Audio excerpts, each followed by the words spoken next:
जब भी किसी शुभ कार्य का आरंभ किया जाता है तो सबसे पहले गणेश जी की पूजा की जाती है। पर क्या आपको पता है गणेश जी की पूजा तांत्रिक साधना के लिए भी की जाती है? जी हाँ, गणेश जी से जुड़ी ऐसी बहुत सी रहस्यमय कहानियाँ हैं जो लोगों को आज तक नहीं पता। उनका जन्म कैसे हुआ, क्यों उनके सर पर हाथी का ही सर जोड़ा गया, उनका सर कट कर कहाँ गिरा, क्यों गणेश जी की पूजा में तुलसी का प्रयोग नहीं किया जाता, क्यों चतुर्थी के दिन चांद को देखने से कलंक लगता है, और सबसे ज्यादा रहस्यमय गणपति का एक ऐसा रूप जिसके बारे में केवल 1% लोग ही जानते हैं। इन सभी सवालों के जवाब आज हम लेकर आए हैं आपके लिए। ये बातें जानना हमारे लिए ज़रूरी है क्योंकि जिन चीज़ों पे हमें बचपन से भरोसा है, जो पैटर्न हम हमेशा से फॉलो करते आ रहे हैं, उसके पीछे की साइंस ना पता होना तो अपने आप में एक समस्या है। तो आइए साथ मिलकर इन सभी रहस्यों से पर्दा उठाते हैं।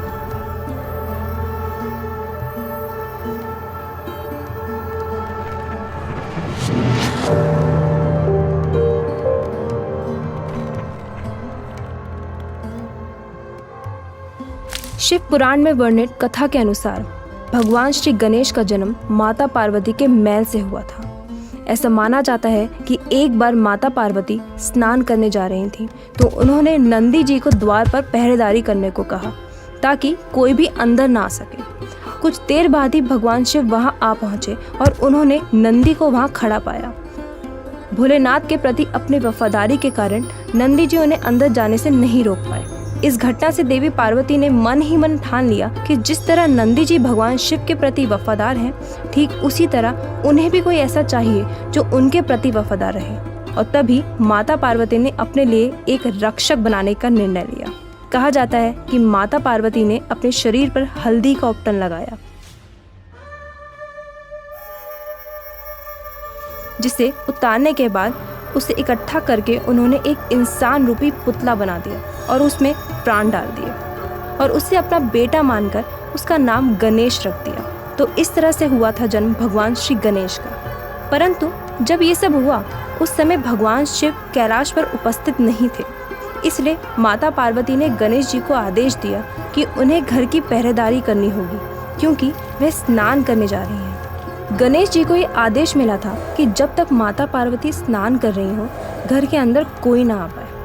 तभी कुछ देर बाद शिव जी घर लौटे तो गणेश जी ने उन्हें अपने ही घर में प्रवेश करने से मना कर दिया। भगवान शिव द्वारा बहुत समझाने के बाद भी गणेश जी नहीं मानते, जिस वजह से शिव जी क्रोध में आकर अपने त्रिशूल से गणेश जी के सर को धड़ से अलग कर देते हैं। माता पार्वती को जब गणेश जी के इस हाल के बारे में पता चला तो वे बहुत दुखी हो गई और विलाप करने लगी, जिससे तीनों लोगों में हाहाकार मच गया और उन्होंने पूरी सृष्टि का विनाश करने की धमकी दी। शिव जी ने माता पार्वती के दुख को दूर करने के लिए गणेश जी को जीवित करने का फैसला लिया और अपने गणों से कहा कि उत्तर दिशा में जाओ और जो सबसे पहला सर दिखे उसे ले आना। उनके गण ऐसा ही करते हैं और उन्हें उत्तर दिशा में पहला सर इंद्र के हाथी इरावत का दिखता है और उसे वो ले आते हैं, जिसे भगवान शिव गणेश जी के धड़ से जोड़ देते हैं, जिसके बाद गणेश जी को गजानन नाम से भी जाना जाने लगा।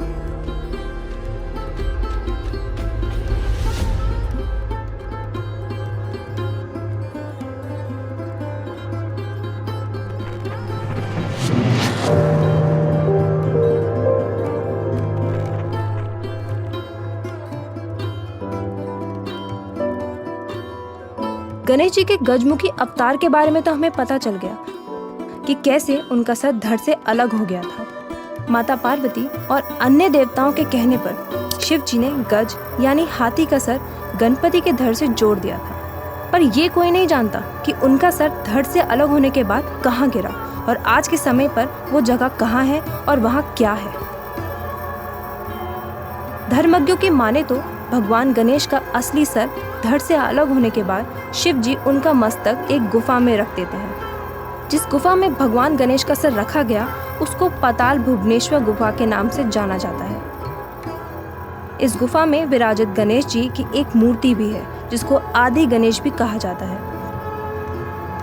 मान्यता ये है कि कलयुग में इस गुफा की खोज आदि शंकर आचार्य ने की थी और वहीं द्वापर युग में इस गुफा को पांडवों ने भी खोजा था। ये गुफा उत्तराखंड के पिथौरागढ़ में गंगोली हाट से 14 किलोमीटर दूर स्थित है। कहा जाता है कि इस गुफा में रखे गए कटे हुए मस्तक की रक्षा भगवान शिव स्वयं करते हैं।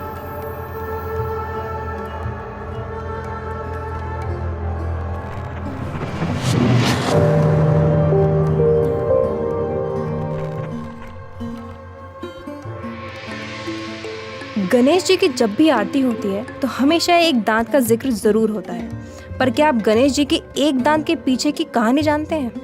क्या आपको पता है उन्हें एक दंत क्यों कहा जाता है? इसके पीछे 2 प्रसिद्ध कहानियां जुड़ी हैं। पहली कहानी भगवान परशुराम और गणेश जी के बीच के युद्ध की है। ब्रह्माव्रत पुराण के अनुसार भगवान परशुराम एक बार कैलाश पर्वत पर गए, जहाँ शिव जी के ध्यान कर रहे थे, और वहां जाकर परशुराम जी ने शिव जी से मिलने की इच्छा जाहिर करी। लेकिन गणेश जी ने भगवान परशुराम को शिव जी से मिलने की अनुमति नहीं दी, ताकि उनका ध्यान भंग न हो। गणेश जी द्वारा मना करने पर परशुराम जी बहुत गुस्सा हो गए और उन्होंने गुस्से में आकर गणेश जी पर हमला करने के लिए अपने फरसे का इस्तेमाल किया, जो स्वयं भगवान शिव ने उन्हें दिया था। अपने पिता द्वारा दिए गए हथियार की शक्ति का सम्मान रखने के लिए गणेश जी अपने 2 दांत में से एक दांत पर हमला ले लेते हैं, जिस वजह से उनका एक दांत टूटकर गिर जाता है। और इस घटना के बाद से गणेश जी को एक दंत कहा जाने लगा। और दूसरी कहानी है महाभारत की कथा लिखने की। आप सभी ये तो जानते होंगे कि महाभारत के रचयिता ऋषि वेद व्यास जी हैं, लेकिन फिर भी गणेश जी को महाभारत का मूल लेखक माना जाता है। महान ऋषि वेद व्यास ने महसूस किया कि गणेश जी महाभारत को समझने योग्य है, इसलिए उन्होंने गणेश जी को पूरी महाभारत सुनाई और उसे लिखने का अनुरोध गणेश जी से किया। गणेश जी उनकी बात मान गए, लेकिन उन्होंने एक शर्त रखी कि वह महाभारत लिखते हुए एक क्षण भी नहीं रुकेंगे।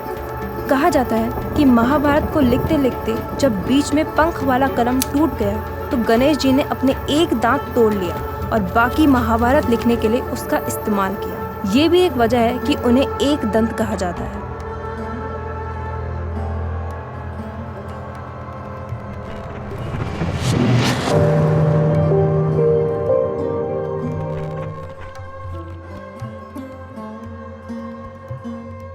गणेश जी और तुलसी की कहानी हिंदू पौराणिक कथाओं में बहुत लोकप्रिय है। यह प्रेम, अस्वीकृति और बदले की कहानी है। कहा जाता है एक बार गणेश जी गंगा नदी किनारे तपस्या में लीन थे। उसी दौरान वहां से तुलसी माता गुजर रही थी। वह गणेश जी के सौंदर्य रूप को देखकर उन पर मोहित हो जाती हैं। माता तुलसी अक्सर गंगा नदी के तट पर गणेश जी को देखने जाया करती थी। एक दिन उन्होंने हिम्मत करके गणेश जी से शादी करने का प्रस्ताव रखा, लेकिन गणेश जी ने उन्हें यह कहकर मना कर दिया कि वह एक ब्रह्मचारी हैं और वह कभी भी शादी नहीं करेंगे। तुलसी जी सुनकर क्रोधित हो गई और गणेश जी को श्राप दे दिया कि वह जल्दी ही 2 विवाह करेंगे। ये सुनते ही गणेश जी ने भी गुस्से में आकर तुलसी देवी को श्राप दे दिया कि वो सदा के लिए एक पौधा बनकर रह जाएंगे और कभी भी उनकी पूजा में तुलसी का प्रयोग नहीं किया जाएगा। गणेश जी का दिया हुआ ये श्राप सच हुआ और तुलसी जी एक पौधा बन गई और आज भी गणेश जी की पूजा में तुलसी का प्रयोग नहीं किया जाता।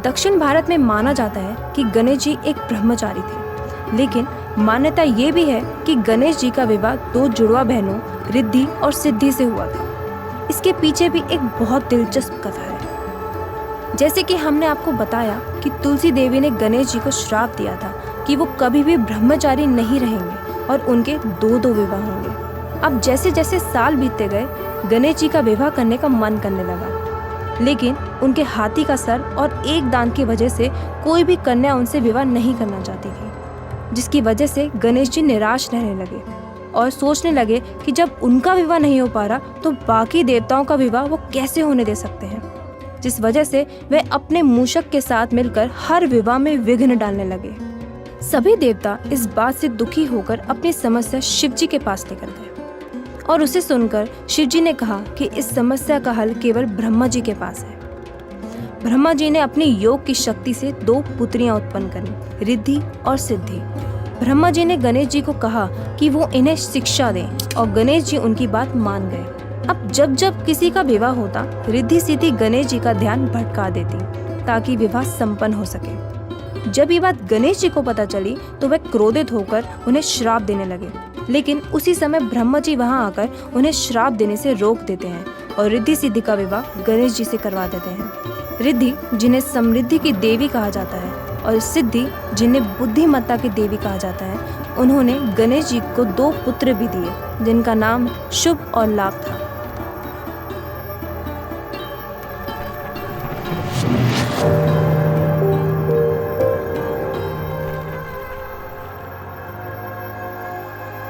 भारत के पश्चिम बंगाल में एक लोकप्रिय मान्यता है कि गणेश जी ने केले के पेड़ से शादी करी थी।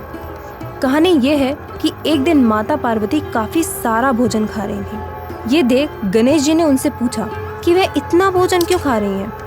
गणेश जी के इस सवाल के उत्तर में माता पार्वती ने कहा कि उन्हें ये डर है कि कहीं गणेश जी की पत्नी ने उन्हें खाना नहीं दिया तो। ये सुनकर गणेश जी नाराज हो गए और जाकर एक केले के पेड़ को काटकर माता पार्वती के पास ले आए और कहा, ये लीजिए माँ, ये आपकी बहू है और ये कभी भी आपको भूखा नहीं रहने देगी। आज भी पश्चिम बंगाल में दुर्गा पूजा के दौरान केले के पेड़ को एक साड़ी में सजाकर गणेश जी के दाईं ओर उनकी पत्नी के स्वरूप में रखा जाता है।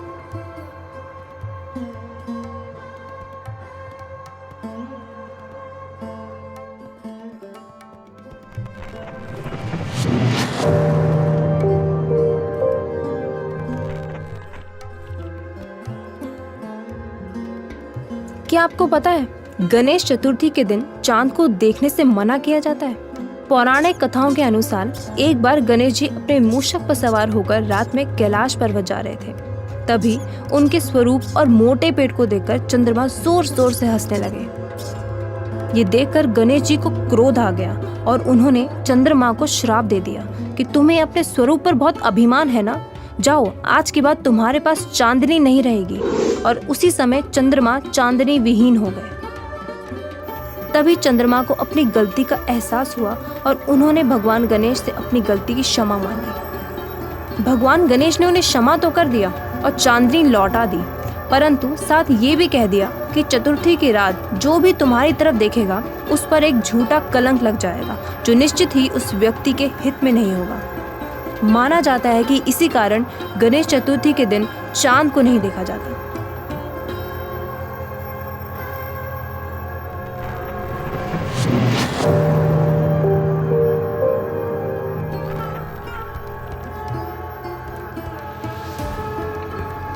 गणपति का नटखट, प्यारा और दयालु अवतार तो हम सभी ने देखा है, पर गणेश जी का एक ऐसा रूप भी है जो बहुत ही कम लोग जानते हैं, और वो है अघोर गणपति का रूप, जो कि गणेश जी के 32 रूपों में से एक है। ये गणपति का एक उग्र रूप है जिन्हें अक्सर तांत्रिक साधकों द्वारा पूजा जाता है। कई पौराणिक कथाओं में बताया गया है कि अघोर गणपति का रंग लाल या गहरे रंग का है। अघोर गणपति के 4 हाथ हैं, जिसमें से 3 हाथों में ये 3 चीजें होती हैं, गन्ना, पाश और एक हाथ में इनका अस्त्र।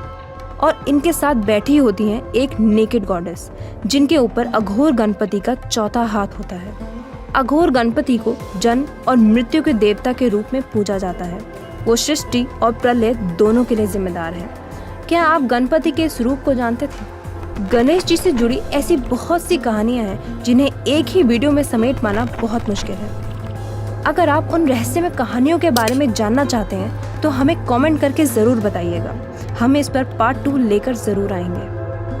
और हाँ, आपको ये वीडियो कैसी लगी ये भी ज़रूर बताइएगा।